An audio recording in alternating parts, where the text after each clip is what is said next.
আবারও সরকারি হাসপাতালে অমানবিক চিত্র। স্ট্রেচার ট্রলি না পেয়ে সহকর্মীর কাঁধে চেপে ওয়ার্ডে গেল দুর্ঘটনায় জখম রোগী। বৃহস্পতিবার রাতে রায়গঞ্জ মেডিকেল কলেজের ঘটনায় ব্যাপক চাঞ্চল্য। রায়গঞ্জের পানিশালার বাসিন্দা সঞ্জয় বর্মন নামে আহত ওই ব্যক্তির পরিজনেরা জানান, বৃহস্পতিবার রাতে রায়গঞ্জ থানার বারোদুয়ারি এলাকায় জাতীয় সড়কের ফ্লাইওভারের নিচে তাকে রক্তাক্ত জখম অবস্থায় দেখতে পান স্থানীয়রা এবং তার এক সহকর্মী। দ্রুত অ্যাম্বুলেন্সে তাকে রায়গঞ্জ গভর্নমেন্ট মেডিকেল কলেজ হাসপাতালে নিয়ে যাওয়া হলে চিকিৎসকরা তাকে সার্জিক্যাল ওয়ার্ডে ভর্তি করার পরামর্শ দেন। অভিযোগ পেয়ে সে সময় জরুরি ভিত্তিতে তাকে ওয়ার্ডে নিয়ে যাওয়ার জন্য কোনো স্ট্রেচার বা ট্রলি তারা পাননি বলে অভিযোগ। উল্টে মিলেছে নিরাপত্তা রক্ষীদের কটূক্তি। এরপর প্রায় বাধ্য হয়েই জখম ওই ব্যক্তিকে কাঁধে চাপিয়ে ওয়ার্ডে নিয়ে যান তার এক সহকর্মী। আর সেই অমানবিক ছবি ধরা পড়েছে ভারত টিভির ক্যামেরায়। হাসপাতালের এই চরম অব্যবস্থা নিয়ে ক্ষোভ উগরে দিয়েছেন রোগীর পরিজন সহ তার সহকর্মীরা।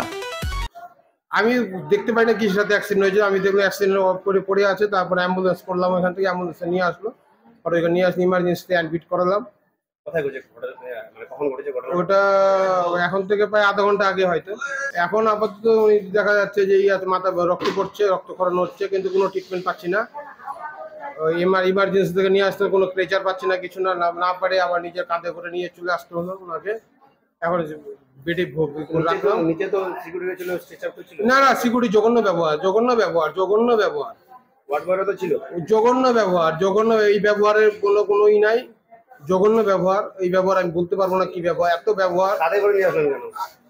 কোনো কিছু পাচ্ছি, কোনো পরিষেবা দিতে পাচ্ছি না। আমি কিভাবে নিয়ে আসবো ওনাকে? ও একটু মাথা দিয়ে রক্ত ব্লিডিং হচ্ছে, তো ওনাকে আমি এখন কি করবো? না পারে নিজে কাঁধে উঠে নিয়ে চলে আসলাম ওনাকে আমি। এখন উনি মাথা ব্যথা করছে বলছে, এখন ওনাকে বেডে রাখা হলো। এখন দেখা যাক কখন ডাক্তার আসে কি আসে, ওনাকে বেডে রাখলাম। তবে অনেক রাত হয়ে যাওয়ায় রায়গঞ্জ মেডিকেল কলেজ কর্তৃপক্ষের কোনো প্রতিক্রিয়া নেওয়া সম্ভব হয়নি। কিন্তু প্রশ্ন উঠছে, সরকারি মেডিকেল কলেজে কেন বারবার স্ট্রেচার বা ট্রলি না পাওয়ার অভিযোগ উঠছে? যাদের পরিষেবা দেওয়ার জন্য রাজ্য সরকার প্রান্তিক জেলায় মেডিকেল কলেজ গঠন করেছে, সেই সাধারণ মানুষই কিনা সঠিক পরিষেবা থেকে বারবার বঞ্চিত হচ্ছেন? কেন হুঁশ ফিরছে না মেডিকেল কলেজের প্রশাসনিক কর্তাদের? আর কবে মানবিক হবেন রায়গঞ্জ গভর্নমেন্ট মেডিকেল কলেজের কর্তৃপক্ষরা? সেসব প্রশ্ন আজ সত্যিই অধরা। তবে গাফিলতি জারি থাকুক না কেন, বারংবার এই ঘটনা যে সরকার এবং প্রশাসনকেই খাটো করছে, তা কিন্তু এই চিত্রই স্পষ্ট করে বুঝিয়ে দিচ্ছে। উজ্জ্বল রায়ের রিপোর্ট, ভারত টিভি।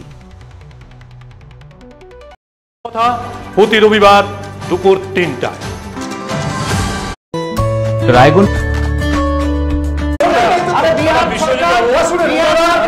রায়গঞ্জের উন্নয়নে কি এক হবে শাসক বিরোধী? ঝগড়া নয়, রাজনৈতিক বিতর্ক দেখুন সাপ কথায় ভারত টিভিতে। আমি রাধা মাধব, আমার সাথে দেখুন সাপ কথা প্রতি রবিবার দুপুর ৩টায়।